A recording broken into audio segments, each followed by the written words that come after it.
কই আর রংগুলো কই? কই বলছে কোথায় রেখেছে? এই রংগুলো নিয়ে গেছিস? রং এখানে না, রংগুলো না, রংটা এই তো এই তো ওই রেখেছে, ও নিজেই জানে না।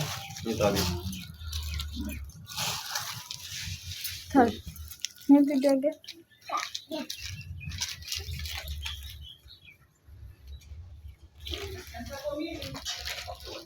এটা টিপ দি দাও, টিপ কাটে দিও। কাট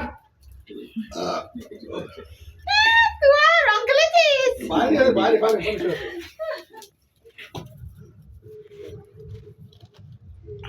হ্যাপি হোলি আরে হ্যাপি হোলি রে, হ্যাপি হোলি রে। হ্যাঁ পাই দেখা যাচ্ছে না। বড় মানুষ পা দেখতে পাচ্ছি। শাড়ি পরে থাকে না, আন্টিকে মাকে দিই। আরে বুকে দিস না তো।